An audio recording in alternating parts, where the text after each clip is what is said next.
On a cold staircase, a sick little girl made an impossible request to a stranger, to be carried to her mother. In return, she promised to reveal a secret, and what she said broke the mechanic's heart. Amidst silences, fevers, and hidden notes, a bond stronger than blood was born. If this story interested you, don't forget to subscribe to our channel and tell us which city you're watching us from. Let's continue.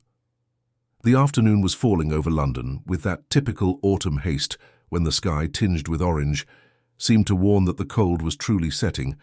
Gabriel Miller was wiping his hands on a rag already stained with grease as he walked through the gate of the Acacia View Apartments in the West End of the city. He had just delivered a silver Corolla he had repaired for one of the building's residents, one of those quick jobs that paid well and helped supplement his budget at the end of the month.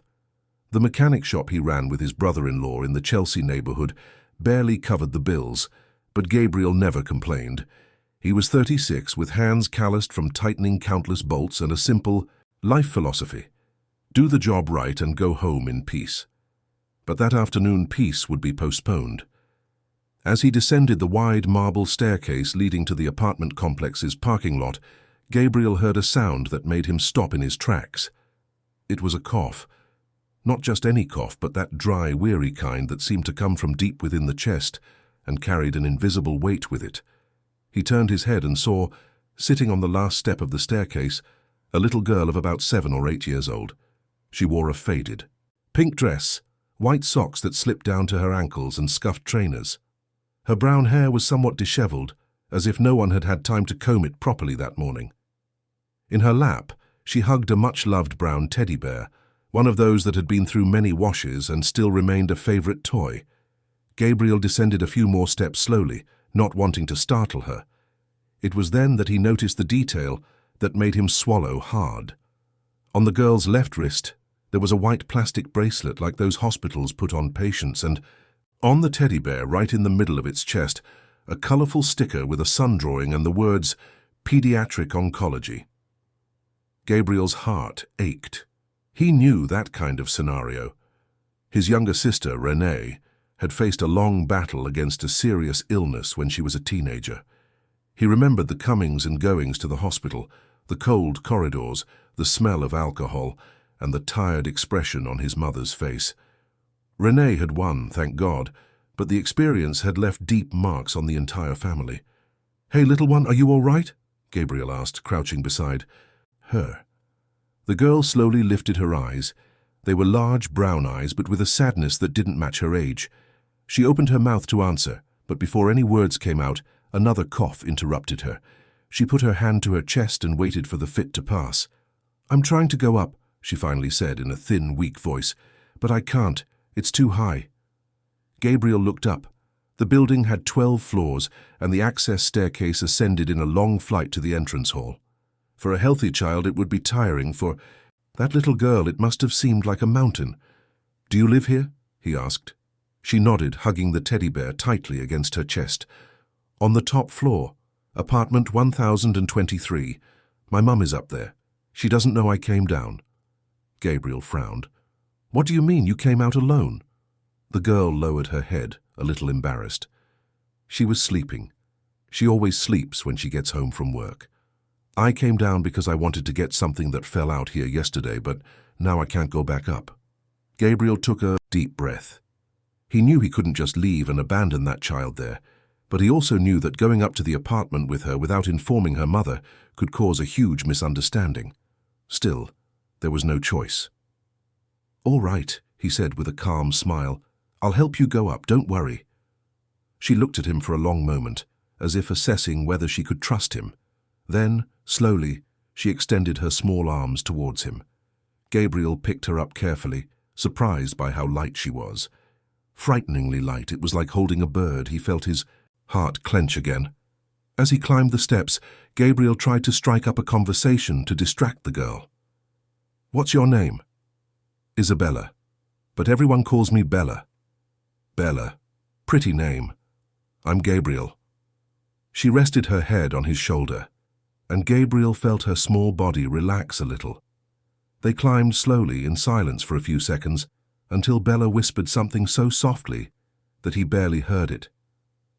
"If you carry me all the way up, I'll tell you a secret. Gabriel smiled faintly. A secret? It must be important then. It is. She paused as if gathering courage. It's about my mum. He didn't answer, just kept climbing. He felt she needed to speak in her own time.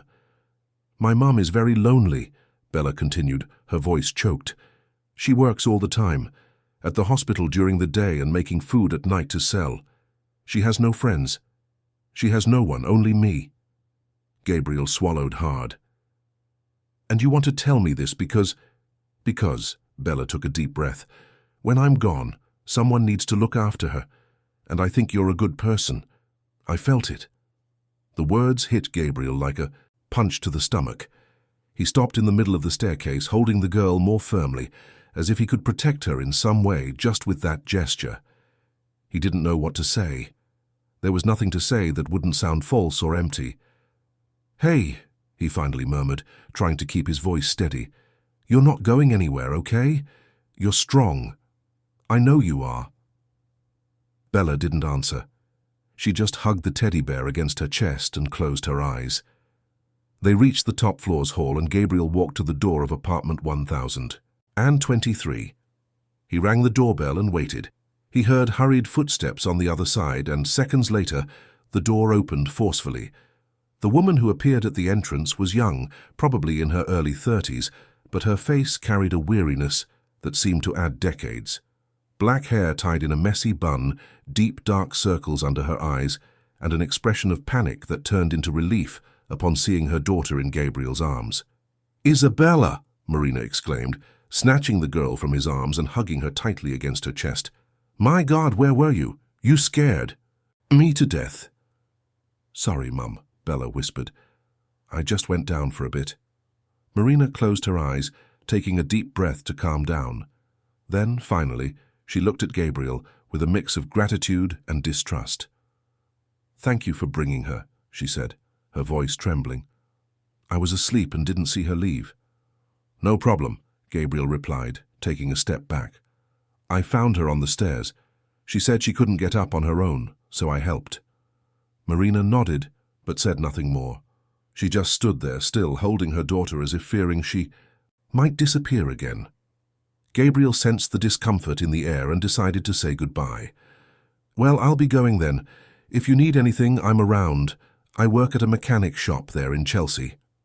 Before Marina could reply, Bella turned in her mother's arms and gave Gabriel a shy wave. "Thank you, Gabriel, you're nice." He smiled and waved back. Marina still seemed tense, but murmured a final thank you before closing the door.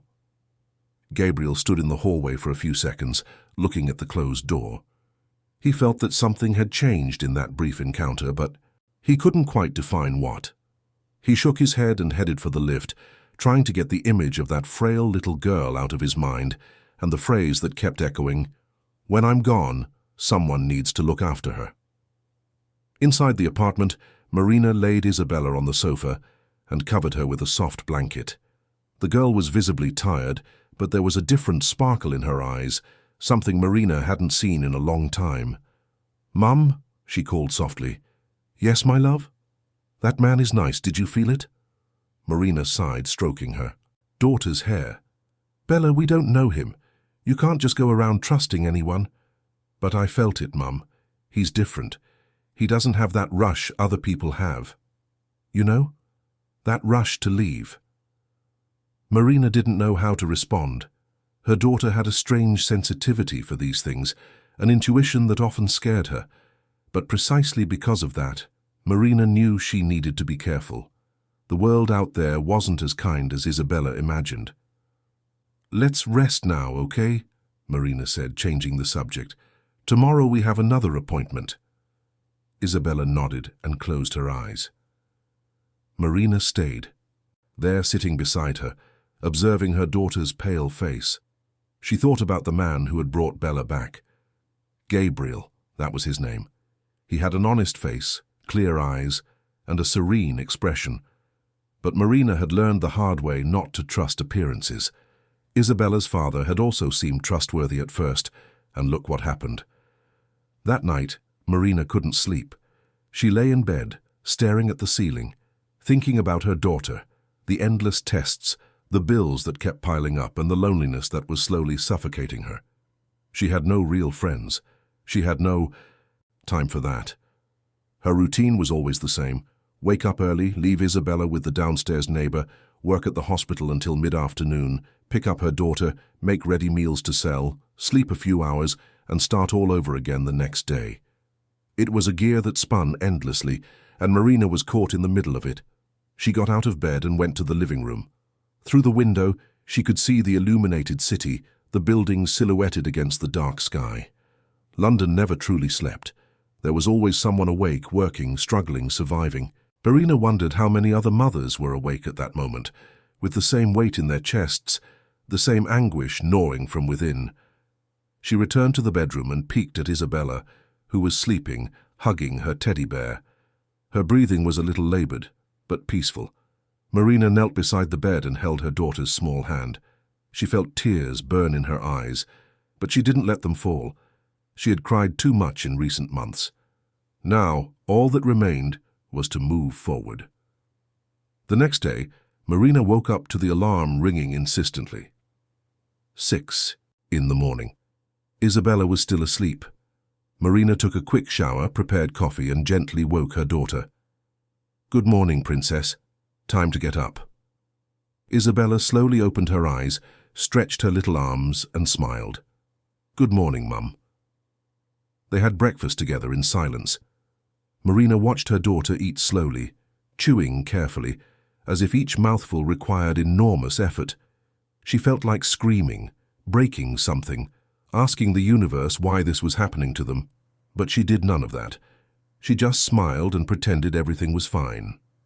After breakfast, Marina dressed Isabella in a light blue dress and tied her hair in a ponytail. They went down together to the building's garage, where Marina's car, a well-worn white Golf, was parked. It was time for another hospital appointment. As Marina opened the car door, Isabella suddenly squeezed her mother's hand and pointed to the other side of the street. "Mum, look, it's Gabriel." Marina turned her head and saw the man from the day before crouched beside a car, tinkering with something in the engine. He wore blue mechanic's overalls and had a tool in his hand.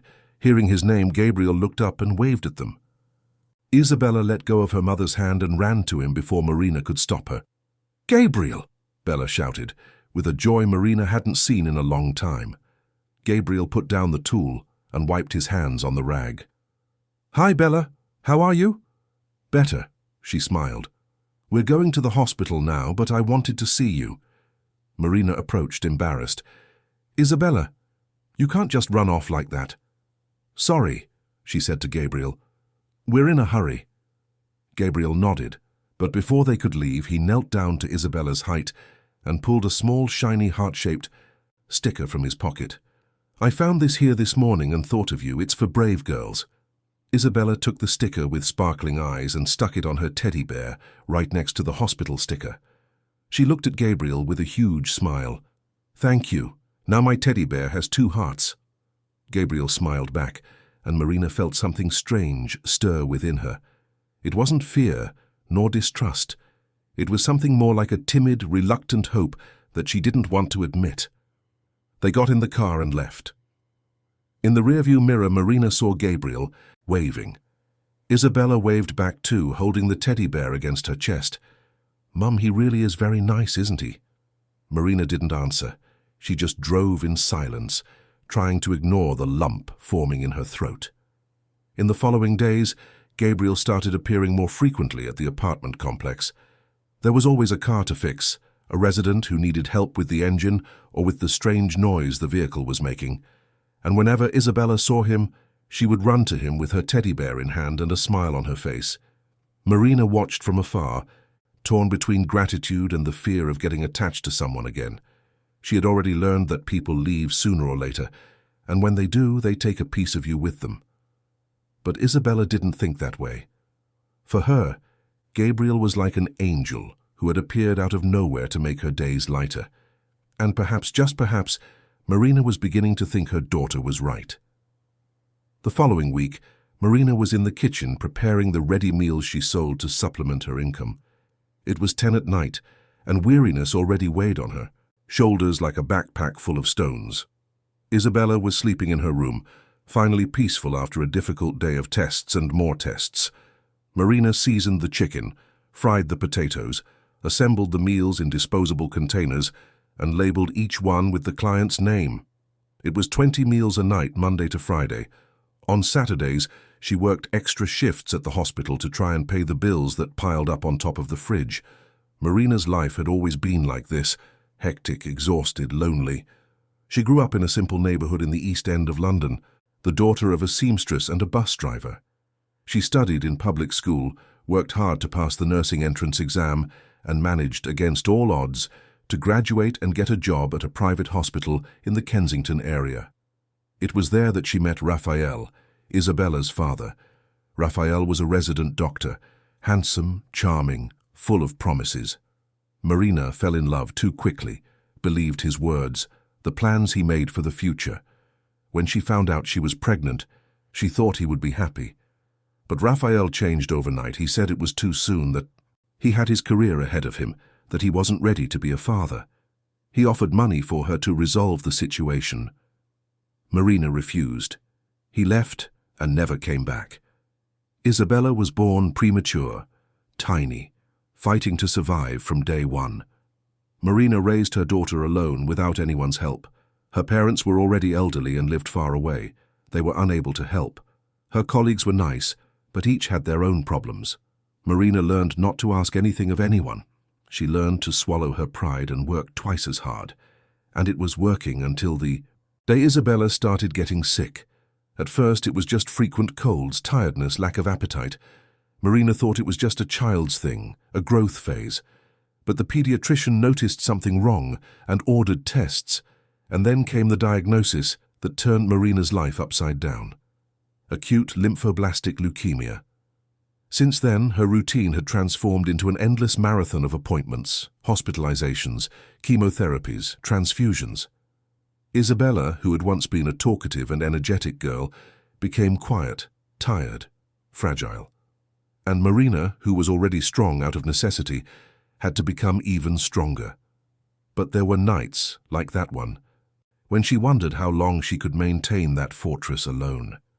The phone suddenly rang, pulling Marina from her thoughts. She looked at the screen and saw it was Mrs. Claudia, the downstairs neighbor. She answered quickly, worried. "Hello. Marina, I'm sorry to call so late," Mrs. Claudia said, her voice worried. "But I hear Isabella crying. Do you want me to come up and see if she's all right?" Marina dropped the spoon she was holding and ran to her daughter's room. Isabella was sitting on the bed hugging her teddy bear with tears streaming down her face. She wasn't crying loudly, just sobbing softly as if she didn't want to bother anyone.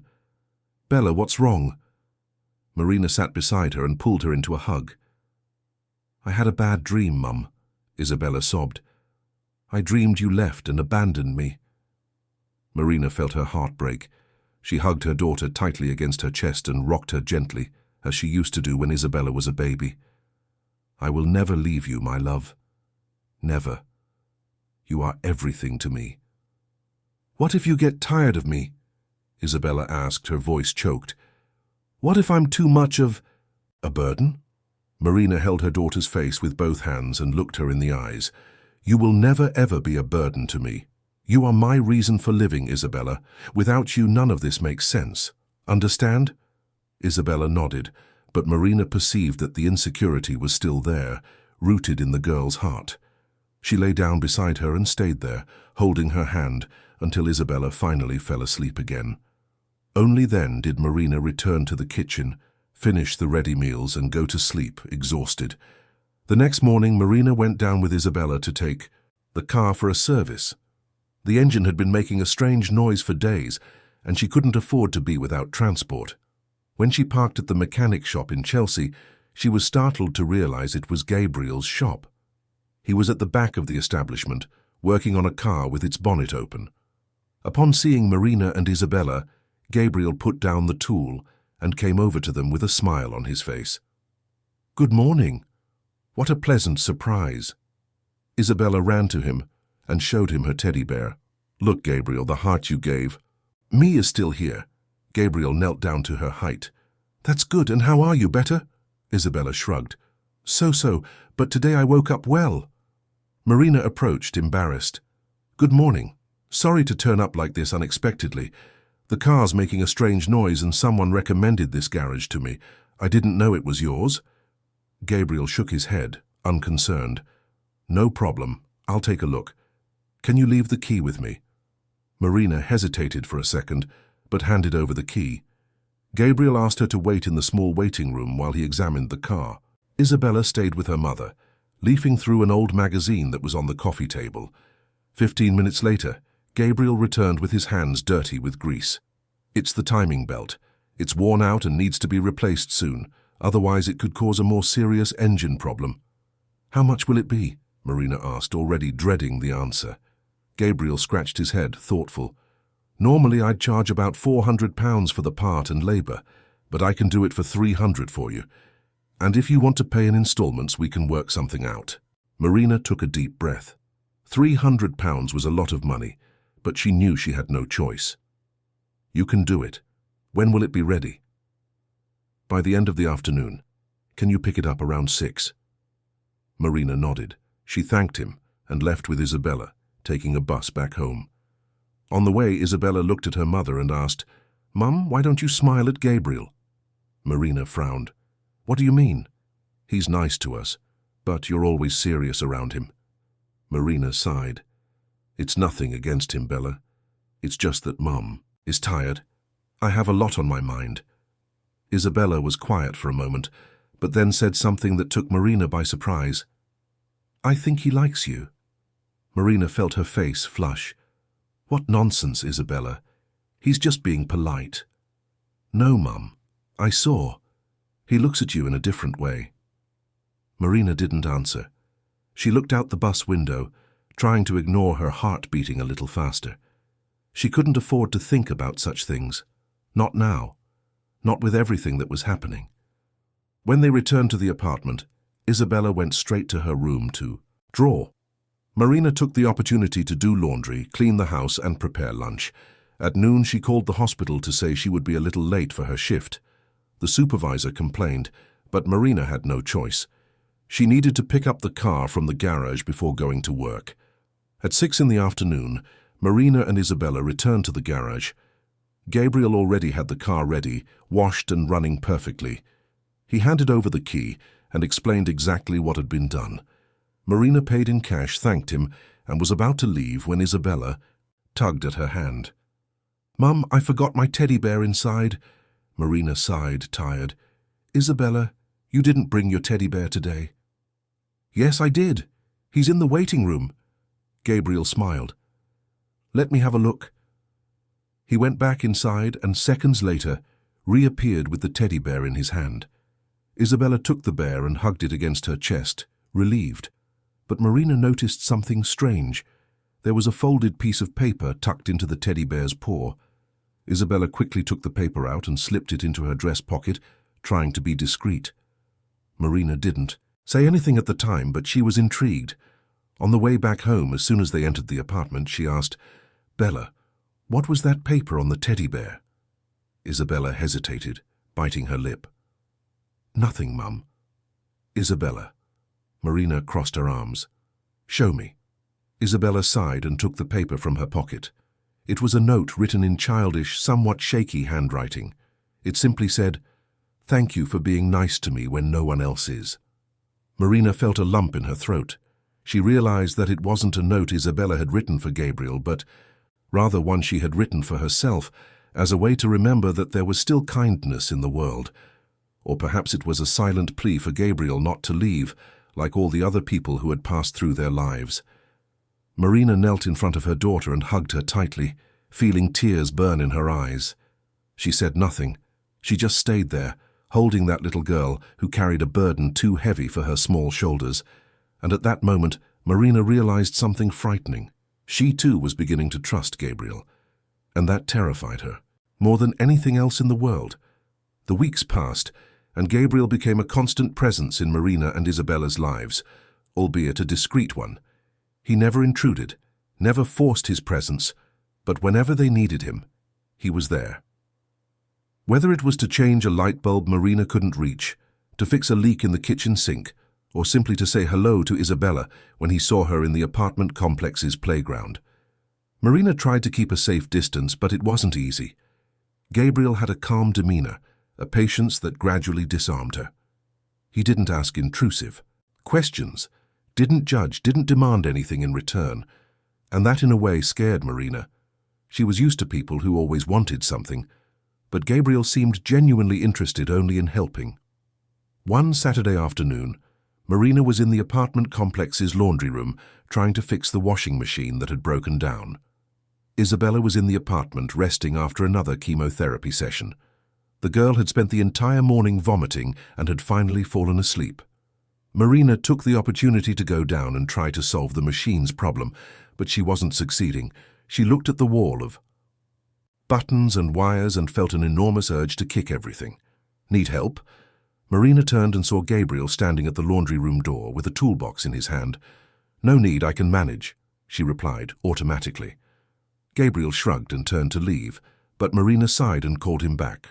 All right, I can't do it. Can you help me? Gabriel returned with a discreet smile. He placed the toolbox on the floor and began to examine the machine. Marina stood there, arms crossed, watching.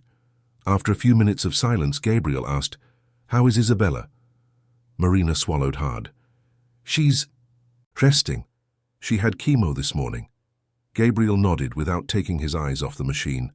It must be difficult, for you and for her. It is. Marina hesitated, but then decided to speak. Sometimes I wonder if I'm doing everything right, if I'm being strong enough, if she feels I'm present. Gabriel stopped what he was doing and looked at her. You are one of the most present mothers I've ever seen. Believe me. Marina felt a lump in her throat and looked away, embarrassed for having opened up like that. Gabriel went back to working on the machine and, after a few more minutes, managed to get it working again. There, it was just a loose wire. He wiped his hands on the rag. If you need anything, you can call me. Marina murmured a thank you, and Gabriel left. She stood there, watching the machine work, and felt something strange within her chest, something between relief and fear, relief at not being completely alone, fear of getting used to it and then losing it. But watching all of that from afar with distrust was Mr. Anthony, the apartment complex's concierge. He had worked there for 15 years and knew every resident, every delivery person, every service provider who passed through the gate. And Gabriel, who used to appear occasionally to fix a car, was now there almost every day. Mr. Anthony mentioned the matter to Mrs. Lucy, the building manager, during a conversation at the concierge desk. This mechanic is showing up a lot here, Mrs. Lucy. Don't you think it's strange? Mrs. Lucy, an elderly woman with white hair and thick-rimmed glasses, frowned. Is he involved with someone in the building? I think with Marina from 1023. He's always around. And look, I'm not one to speak ill of anyone, but we have to keep an eye out. Safety first. Mrs. Lucy shook her head, worried. I'll have a word with Marina. We need to know what's going on. 2 days later, Marina was returning from the hospital with Isabella when Mrs. Lucy approached her in the building's lobby. Marina, can I speak with you for a minute? Marina nodded, tired. She asked Isabella to go up in the lift and wait in the apartment. As soon as the girl left, Mrs. Lucy crossed her arms and went straight to the point. Look, Marina, I don't want to meddle in your life, but some residents are commenting about that mechanic who's been showing up a lot here. Is he your boyfriend? Marina felt her face flush. No, he's just an acquaintance. He helps us out sometimes. Mrs. Lucy gave a wry smile. I understand. But you see, we have security rules here. Strangers can't just keep coming in all the time. If he needs to come, he has to sign the visitor's book and have authorization. Marina clenched her fists, trying to control her anger. He doesn't come to visit. He comes to work. He fixes cars, does small repairs. It's different. Mrs. Lucy sighed. I understand, dear, but it's better to avoid it, okay? We don't know him well. And with your daughter's situation, you need to be more careful. People talk. You know how it is. Marina felt like screaming, saying that those people knew nothing, that they had no right to judge. But she just nodded, her jaw clenched, and went up to the apartment without saying anything else. When she got upstairs, she found Isabella standing by the window looking out at the street. The girl turned when she heard her mother enter and asked, "Mum, why was Mrs. Lucy talking about Gabriel?" Marina sighed and sat on the sofa, pulling Isabella close. "People sometimes get worried about things they don't need to, that's all. But Gabriel didn't do anything wrong." "I know, my love, I know." Isabella was quiet for a moment, but Marina noticed something was bothering her. She knew her daughter too well not to notice. "What's wrong, Bella?" Isabella bit her lip and lowered her head. "I heard you talking to Mrs. Lucy. You asked him not to come here so much anymore." Marina felt her heart clench. She hadn't imagined Isabella had heard. "It wasn't quite like that, my love." "But you said it, and he's my friend." Isabella began to cry softly. "He's the only friend I have." Marina hugged her daughter tightly, feeling her own tears burn in her eyes. "You have friends, Bella. You have me, you have Grandma, you have the girls from school." "No, Mum. The girls at school are afraid of me. They think they'll catch my illness. And Grandma lives far away. I only have you and Gabriel, and now you want him to leave." Marina didn't know what to say. She hugged her daughter and stayed there, feeling her small body tremble with sobs. When Isabella finally calmed down, Marina put her to bed and stayed beside her until she fell asleep. Afterwards, she went to the kitchen and made a strong coffee. She needed to think. The truth was, Marina also missed Gabriel when he didn't appear. She missed the way he looked at Isabella with genuine tenderness. She missed the way he treated her, without judgment, without demands. But at the same time, she was afraid. Afraid of trusting and being betrayed again. Afraid of Isabella getting too attached and then suffering. Afraid of being happy and then losing everything. The next day, Gabriel appeared at the apartment complex to fix a resident's car. Isabella was at school and Marina was at home, preparing the day's ready meals. She looked out the window and saw him working downstairs. She felt like going down and talking to him, but she was paralyzed. She didn't know what to say. It was Isabella who resolved the situation in her own way. In the following days, she started writing notes to Gabriel. She wrote with shaky handwriting on small pieces of paper torn from her drawing pad, and she hid the notes inside the bonnet of her mother's car, where she knew Gabriel would find them when he did some maintenance. The first note simply said, "Thank you for being my friend when no one else is." Gabriel found the note when he went to change Marina's car oil at her request. He read the message, felt his heart clench, and put the paper in his pocket. He didn't say anything to Marina, but that day, before leaving, he left a small drawing of a heart in the mailbox of apartment 1023, along with a message, "You are very brave, Bella." Isabella found the drawing when she went to get the mail with her mother. Her eyes sparkling, she quickly hid the paper before Marina could see it. But Marina saw, and pretended not to have seen. Isabella's second note was longer. "My mum works a lot and gets tired, but she doesn't let anyone help because she's afraid they'll leave. Can you stay? Please." Gabriel read that note and had to sit down for a moment. The girl's sincerity hit him like a punch to the stomach. He thought about replying, but he didn't know if he should. This was becoming something bigger than he had imagined. It was no longer just about helping a child in need. It was about truly getting involved. And Gabriel knew that once involved, there would be no turning back. But he was already involved. Since the day he carried Isabella up the stairs and she asked him to look after her mother, Gabriel knew he had committed to something much bigger than himself. And he wouldn't turn his back now. In the third note, Isabella wrote, "If Mum asks, can you say you like her? I think she needs to know someone truly likes her." Gabriel kept that note for days before deciding what to do. He knew he needed to talk to Marina, but he didn't know how. Until one afternoon, when he went to deliver the car after a quick repair, he found her sitting on the building's staircase, her face hidden in her hands. "Marina?" She quickly lifted her head, wiping away tears with the back of her hand. "Hi. Sorry. I was just resting a bit." Gabriel sat beside her, maintaining a respectful distance. "Want to talk?" Marina shook her head, but after a few seconds of silence, she began to speak. "I don't know what to do anymore, Gabriel. I feel like I'm losing her. The illness is winning. The doctors talk about bone marrow transplant, but I'm not a match and there's no one in the family who can donate. And I can't afford private treatment. The NHS is doing what it can, but the waiting list is long, and time is passing too quickly." Gabriel remained silent, just listening. He knew that sometimes people don't need answers, just someone to listen. "I work so hard," Marina continued, her voice breaking. "I do everything I can, but I feel like it's not enough.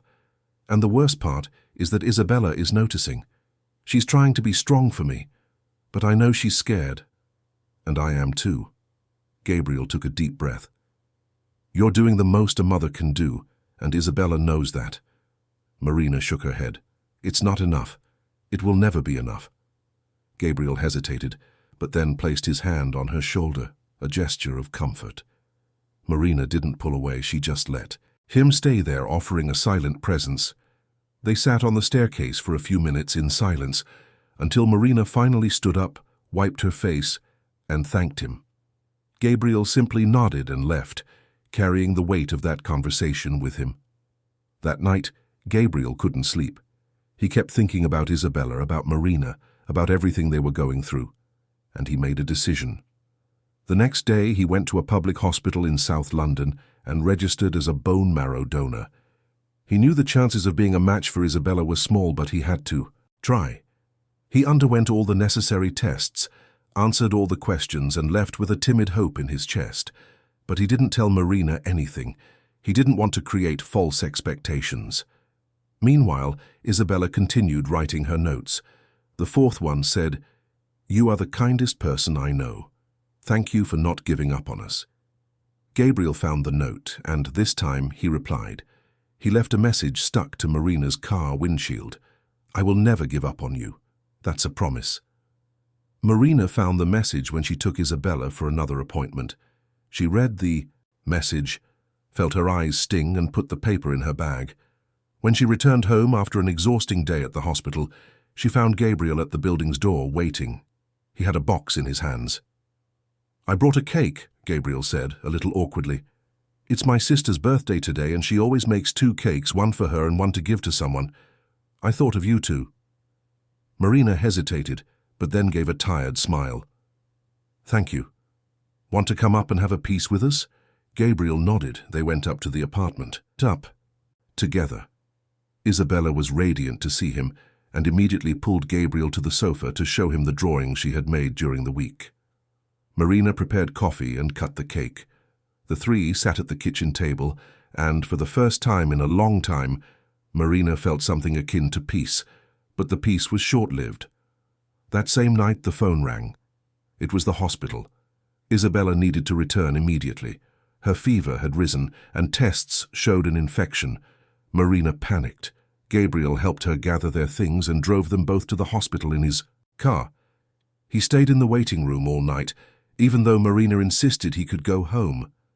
As he waited, Gabriel thought of Isabella's notes, Marina's words, the girl's fragile smile, and he knew with absolute certainty that he would do anything to help them.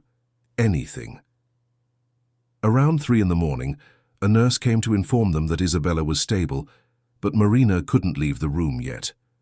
Gabriel thanked her and remained there, sitting in that uncomfortable chair, observing the hospital's activity.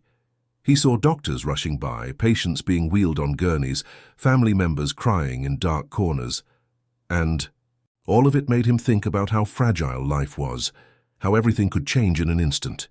He remembered his own childhood, when his sister Renee got sick. He remembered how difficult it was for the family, how his mother aged 10 years in a few months, how his father worked day and night to pay for treatments. He remembered spending hours in the waiting room, just as he was doing now, praying that everything would turn out all right. And it did. Renee survived, grew up, and today was a strong and healthy woman. But that experience had left deep marks on all of them. Perhaps that's why Gabriel felt so connected to Marina and Isabella. He understood the pain, the fear, the exhaustion.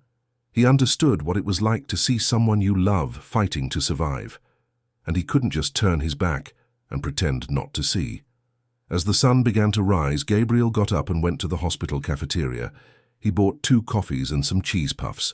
He returned to the waiting room, and minutes later, Marina appeared. Her face was pale, her hair tied up haphazardly, and her eyes were sunken with fatigue. But when she saw Gabriel there with the coffees in his hand, she gave a weak smile. "You're still here." "I said I wasn't leaving." Marina accepted the coffee and sat beside him. They sat in silence for a few minutes, just drinking coffee and eating the pastries. It was a comfortable silence, the kind that doesn't need to be filled with words. "She's doing well," Marina finally said. "She'll be under observation for a few more days, but she's responding well to treatment." Gabriel nodded, relieved. "And you? Are you all right?"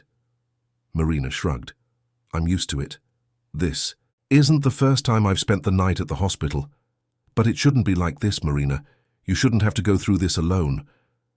Marina looked at him, and for the first time, Gabriel saw something different in her eyes. It was no longer distrust or fear. It was vulnerability. It was the silent permission for him to fully enter her life. "I'm not alone anymore," she whispered. "Not since you appeared." The night at the hospital dragged on with that characteristic slowness of places where time seems to stand still. Gabriel was sitting on an uncomfortable plastic chair in the waiting room, his tired eyes fixed on the overly white and brightly lit corridor. Marina had entered the emergency room with Isabella 4 hours ago and still hadn't given any news. He knew he shouldn't be there, that he had no obligation, but he also knew he couldn't leave and abandon them. Around him, other people waited. An elderly woman dozed in a wheelchair. A young man paced back and forth with his phone in hand. A mother cradled a softly crying baby. Gabriel observed all of it and wondered how many stories of pain and hope fit into that corridor. Finally, around 5 in the morning, Marina appeared. Her hair was messy, her face pale, and her eyes swollen. Gabriel immediately stood up. "How is she?" Marina took a deep breath, trying to control her voice. "They stabilized her fever, but the infection is severe.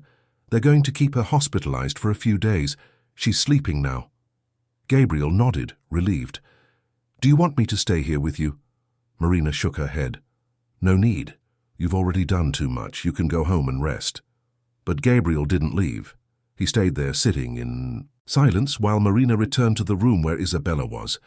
And when Marina came out again an hour later to get a coffee, he was still there. She looked at him with an expression that mixed gratitude and something else, something she couldn't name. "You're not leaving, are you?" Gabriel smiled faintly. "Not as long as you need me." Marina sat beside him, and they stayed there, in silence, until the sun rose. It was the first time Marina had allowed someone to share the burden with her, and although she was still afraid, she felt that perhaps, just perhaps, she didn't have to carry everything alone. Isabella was hospitalized for 5 days. Gabriel visited every day after work, always bringing something small to cheer the girl up. A coloring book, a heart-shaped keychain, a drawing he had made himself. Isabella kept everything as if they were treasures. On the 5th day, when Isabella was finally discharged, Marina and Gabriel were talking in the hospital corridor when a woman in a white coat approached. It was Dr. Patricia, a doctor who worked at the same hospital as Marina, and who in the past had competed with her for a promotion.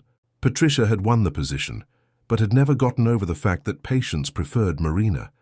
Since then, the two maintained a cold and distant relationship. "Marina, what a surprise to see you here," Dr. Patricia said, with a smile that didn't reach her eyes. "And who is your companion?" Marina swallowed hard. "Gabriel. He's a friend." Patricia looked Gabriel up and down, noticing his mechanic's overalls and calloused hands. "I see. Well, I just came to wish your daughter well. I heard she's going through a difficult time." Marina felt her blood boil. She knew Patricia was being malicious, insinuating that she wasn't coping with taking care of her daughter. "She's fine. Thank you for your concern." Patricia shrugged. "I hope so. Because, you see, a sick child needs a mother who is fully present, without distractions, without... emotional entanglements that might distract from what truly matters. Gabriel noticed the tension and placed a hand on Marina's shoulder, a gesture of support. Marina took a deep breath, controlling her anger. "My daughter has everything she needs, and my personal life is none of your business." Patricia smiled again, that false and venomous smile. "Of course not. I'm just offering some colleague advice. Anyway, I must go. Good luck with everything." She turned and left, leaving Marina trembling with anger. Gabriel took her hand and pulled her to a more secluded corner. "Don't pay attention to what she said." Marina shook her head, her eyes watering. "She's right, I'm distracted, I'm failing Isabella." "That's not true." Gabriel looked into her eyes. "You're the most dedicated mother I've ever seen, and Isabella knows it. Everyone knows it except you." Marina let the tears flow. For the first time in a long time, she allowed herself to be vulnerable in front of someone. Gabriel hugged her, and she clung to him as if he were the only solid thing in a crumbling world. When they returned to the room, Isabella was awake, leafing through a magazine. Seeing them enter together, she smiled. "You two look like a real couple." Marina felt her face flush, but before she could answer, Gabriel knelt beside Isabella's bed and joked, "We're a team, Bella, a real team." Isabella smiled, but there was a sadness in her eyes that didn't go unnoticed. Marina noticed and sat on the edge of the bed. "What's wrong, my love?" Isabella hesitated, playing with the blanket. "Mum, I heard the doctors talking. They said I need a transplant soon, and if a donor doesn't appear, I'll—" She didn't finish the sentence, but Marina understood. She felt her heart shatter into 1,000 pieces. "A donor will appear, my love. One will appear." "But what if one doesn't?" Marina didn't know what to answer. She just hugged her daughter and stayed there, trying to be strong, even if she was crumbling inside. Gabriel left the room to give them privacy. He stood in the corridor, hands in his pockets and head bowed. He thought about the conversation he'd had with Isabella weeks ago when she asked him to look after her mother. He thought about the notes she wrote, her fragile smiles, the courage she tried to show even though she was so scared. He made a decision. In the following days, Gabriel began to act on his own. He called old school friends, acquaintances he had lost touch with, even his brother with whom he hadn't spoken for years. He asked everyone to register as bone marrow donors. He explained the situation, talked about Isabella, about the urgency. Some accepted immediately. Others promised to think about it. Gabriel didn't give up. He kept calling, insisting, asking. He also contacted organizations that helped find donors. He filled out forms, answered questions, did everything to increase the chances of finding someone compatible with Isabella. Marina knew nothing. Gabriel didn't want to create false hopes. But time was passing too quickly. 2 weeks after Isabella's discharge, Marina received a phone call from the doctors. A meeting was scheduled to discuss treatment options. Marina took Isabella with her and asked Gabriel to accompany them. He accepted without hesitation. The meeting was difficult. The doctors explained that Isabella's condition was worsening and that a bone marrow transplant was the only viable option, but there was still no compatible donor. Marina felt the ground collapse beneath her feet. Isabella, sitting beside her mother, just squeezed her hand tightly. After the meeting, Marina broke down. She sat on a bench in the hospital corridor and cried uncontrollably. Gabriel knelt in front of her and held her hands. "It'll be all right, Marina. A donor will appear." Marina shook her head, disbelieving. "You don't know that. No one knows." "I know." He looked deep into her eyes. "I promise it. We'll be all right." Marina didn't understand where so much certainty came from, but she wanted to believe. She needed to believe. That night, Gabriel couldn't sleep. He lay in bed, staring at the ceiling, thinking about Isabella, about Marina, about everything they represented to him now. They were more than acquaintances. They were more than friends. They were family, a family he had chosen, found by chance on a marble staircase, and who were now a part of him. He decided he needed to do something more. The next day he went to the hospital where he had registered as a donor and asked to speak with those in charge of the bone marrow registry. He explained Isabella's situation, provided all the necessary data, and asked if there was any way to speed up the matching process. The attendant said she would do her best. Gabriel left with renewed hope, but he still didn't tell Marina anything. A week later, in the early hours of a Thursday morning, Gabriel's phone rang. It was the hospital. There was a match. He was a match for a girl who urgently needed a bone marrow transplant. The girl's name was not revealed for confidentiality reasons, but Gabriel knew. Deep down, he knew. He accepted immediately. The surgery was scheduled for 3 days later. Gabriel hung up the phone, sat on the bed, and let the tears flow. They weren't tears of fear or sadness. They were tears of relief, gratitude, and hope. But he knew he couldn't tell Marina. Not yet. The next day, Marina received a phone call that made her fall to her knees in the middle of the living room. There was a donor, anonymous, compatible. The surgery would be performed 2 days later. Isabella would be saved. Marina couldn't believe it. She hugged her daughter, crying, laughing, thanking God, the universe, whoever had heard her prayers. Isabella, even scared by the idea of surgery, smiled. It was a smile of hope. Marina called Gabriel immediately to tell him the news. He answered with a strange, somewhat hoarse voice, but said he was happy for them. He arranged to visit them at the hospital on the day of the surgery. But when the day came, Gabriel didn't show up. Marina became worried. She called him several times, but his phone was off. Isabella also asked about him, but Marina didn't know what to answer. She found it strange, but she was so focused on her daughter's surgery that she didn't have time to investigate. Isabella's surgery was a success.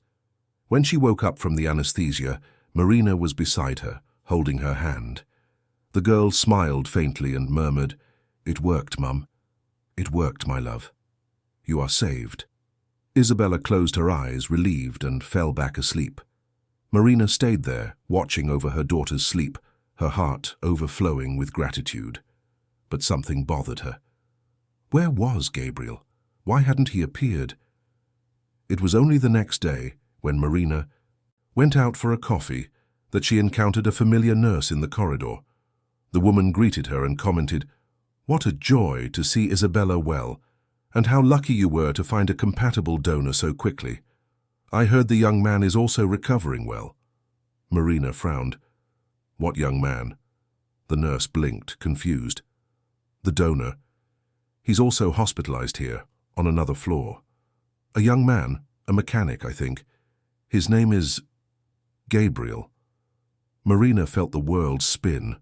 Her legs gave way, and she had to lean against the wall. The nurse, worried, held her by the arm. "Are you all right?" Marina didn't answer. She just ran to the reception, asked for information about Gabriel Miller, and found out which floor he was hospitalized on. She ran upstairs, her heart pounding, and found his room at the end of the corridor. When she entered, she saw Gabriel lying in bed, his arm immobilized and his face pale.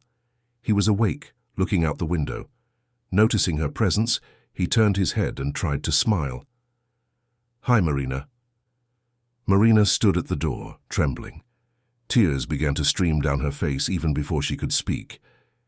"It was you," she whispered. "You were the donor." Gabriel didn't answer. He just looked at her with those calm, honest eyes. "Why?" Marina asked, her voice breaking. "Why did you do this?" Gabriel took a deep breath. "Because I promised her. The day I found her on the staircase, she asked me to look after you when she was gone, and I couldn't let that happen. I couldn't let her leave. So I did what needed to be done." Marina covered her face with her hands and broke down.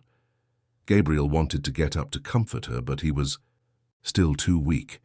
He just extended his hand, and Marina held it tightly, as if it were the only thing keeping her standing. They stayed like that for long minutes, in silence, just holding each other's hands. Marina cried softly, releasing all the tension, all the fear, all the anguish she had held onto for so long. And Gabriel was there, offering what she needed most: presence, understanding, love. When Marina finally managed to calm down, she wiped her face and looked at Gabriel with an intensity he had never seen before. "You risk your life for a child. You barely know. Why, Gabriel? Why would you do something like that?" Gabriel took a deep breath, choosing his words carefully. Because when I met Isabella on that staircase, she asked me something I couldn't get out of my head. She asked me to look after you, and in that moment I saw something in her eyes that broke my heart. I saw a brave little girl fighting against something much bigger than herself, but still thinking of her mother, thinking of you. And I knew I couldn't just leave and forget.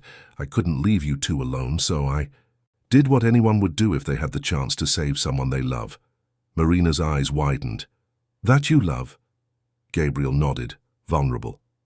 Yes, Marina. I love you both. I love Isabella as if she were my own daughter, and I love you in a way I never imagined possible. I know I only appeared in your lives recently. I know you're afraid to trust. I know all of this is very fast, but it's the truth, and I needed you to know. Marina felt the tears return, but this time they were different tears. They were tears of relief, gratitude, happiness. She leaned over the bed and kissed Gabriel softly on the lips. It was a kiss full of promises, full of future, full of love. I love you too, she whispered. I'm afraid, but I love you. Gabriel smiled, holding her face with his free hand. Then we face the fear together. We face everything together. Marina nodded and stayed there, lying beside Gabriel on the narrow hospital bed, holding his hand, feeling for the first time in years that she wasn't alone, that she had someone by her side, that she had a real family. Marina stayed in Gabriel's room for hours, holding his hand in silence. There were no words to express what she felt. Gratitude was too little. Love seemed insufficient. It was something greater, something that transcended any definition. That man, who had appeared in her life by chance, had given the most precious thing anyone could give, a second chance for her daughter to live. When she finally managed to speak, Marina just murmured, "How will I ever thank you for this?" Gabriel squeezed her hand slowly, still weak. "You don't need to thank me. I did it because I wanted to, because you became important to me, more important than I ever imagined possible." Marina wiped her tears with the back of her free hand. "You saved my daughter. You saved my life." Gabriel smiled, tired. "And you saved mine. Before meeting you, I was just going through the motions, working, coming home, sleeping, starting over. That was it. But after Bella appeared in my life with her secret, everything changed. I found a purpose. I found you." Marina felt her chest tighten. She leaned in and kissed Gabriel's forehead, a soft, tender gesture. "Rest now. I'll stay here, with you." And she did. She spent the night there, sitting in the chair beside his bed, holding his hand. Every now and then, she would get up to go to Isabella's room, check if she was all right, and then return. She didn't want to leave Gabriel alone, not after everything he had done. In the following days, both Gabriel and Isabella were recovering. The doctors were impressed with both of their progress.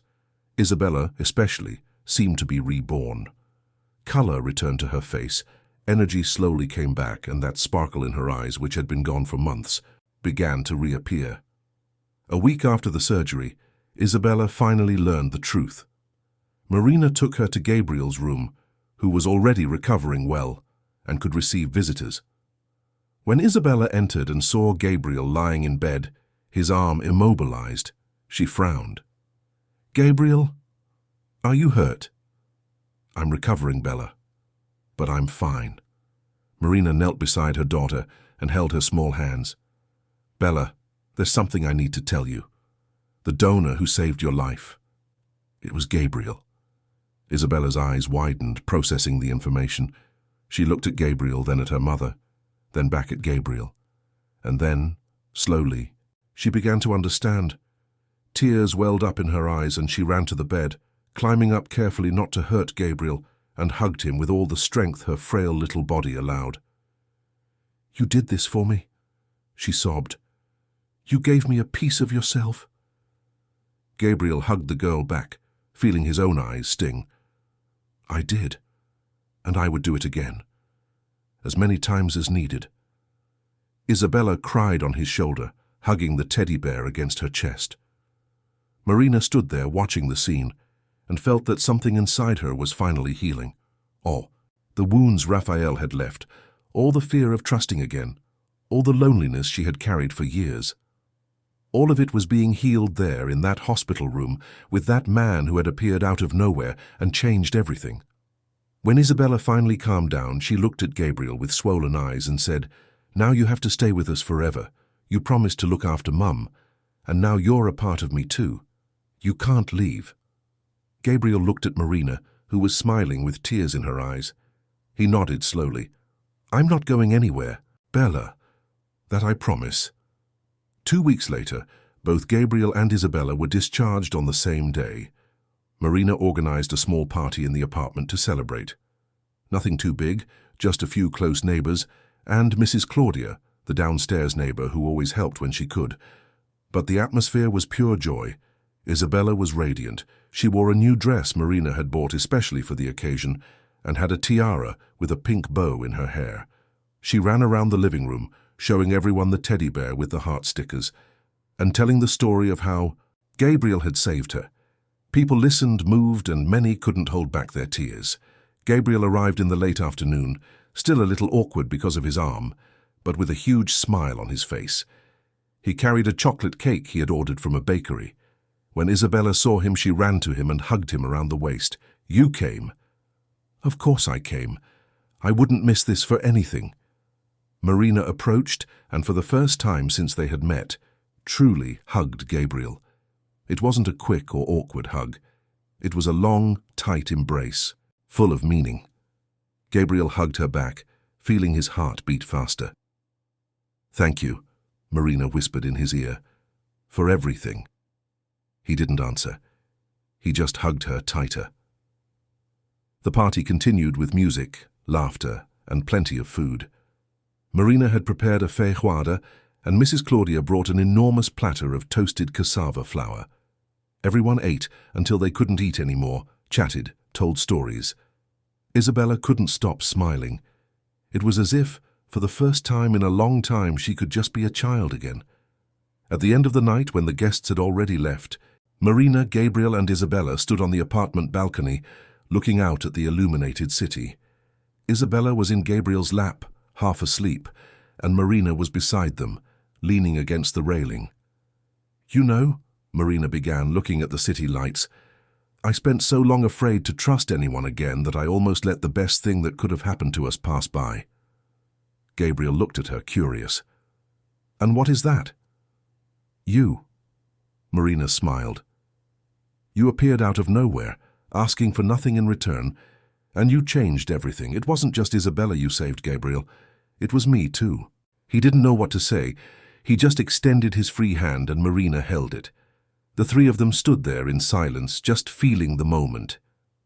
Isabella murmured, almost asleep, "We're a real family now, aren't we?" Marina and Gabriel exchanged glances and smiled. "Yes, my love, a real family." The following months were for recovery and adaptation. Isabella returned to school, still having regular medical follow-ups, but much stronger and more animated. Gabriel continued working at the garage, but now spent weekends with Marina and Isabella. Sometimes he took them for walks in the park, other times they stayed home watching movies and eating popcorn. Marina, little by little, opened up more. She told Gabriel about her past with Raphael, about the difficulties she faced alone, about the fears she still carried. Gabriel listened to everything with patience and never judged. He simply offered support and presence, and that was all Marina needed. One day, Marina arrived home after work and found Gabriel and Isabella in the kitchen, making cookies.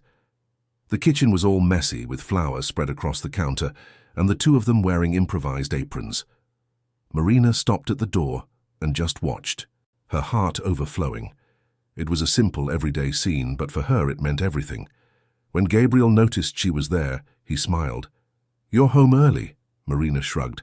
"I managed to swap shifts, and by the looks of it, you two are having fun without me." Isabella ran to her and showed her the heart-shaped cookies. "We made them for you. Look." Marina took a cookie and took a bite. It was delicious. Or perhaps it was just the love that made everything taste better.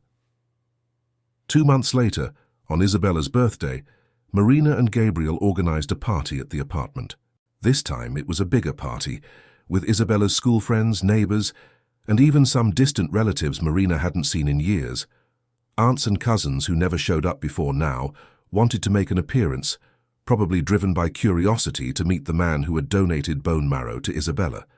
But Marina turned some away at the door, politely but firmly.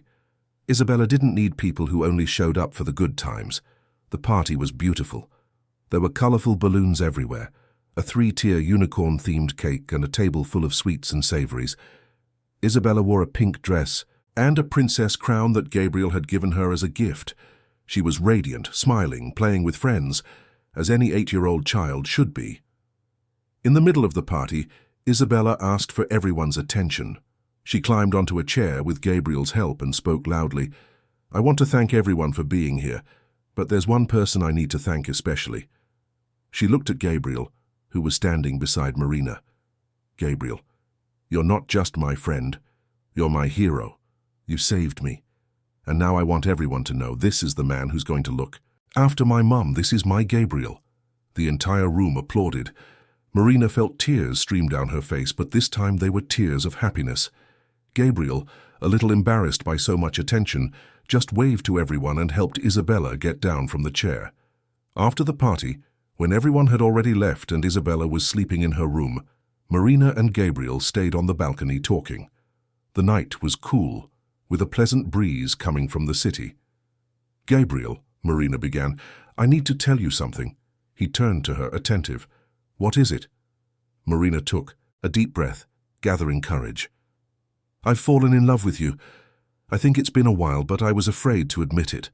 I was afraid of ruining everything, of you leaving, of getting hurt again. But now I know that fear no longer makes sense, because you are different. You've always been different." Gabriel felt his heart quicken. He approached her and held her hands.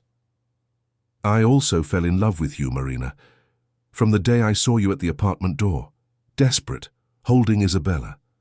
I saw your strength, your courage, your unconditional love. And I knew. I wanted to be a part of it. I wanted to be a part of your lives." Marina smiled with tears in her eyes, and Gabriel kissed her. It was a soft kiss, full of tenderness, of promises, of future. When they separated, they stood there, embraced, looking at the city, knowing that from then on they would no longer be alone. A few weeks later, Isabella had a school assignment to write an essay about a hero. She didn't think twice. She sat at the kitchen table, took out her notebook, and began to write. The title was "The Hero Who Doesn't Wear a Cape."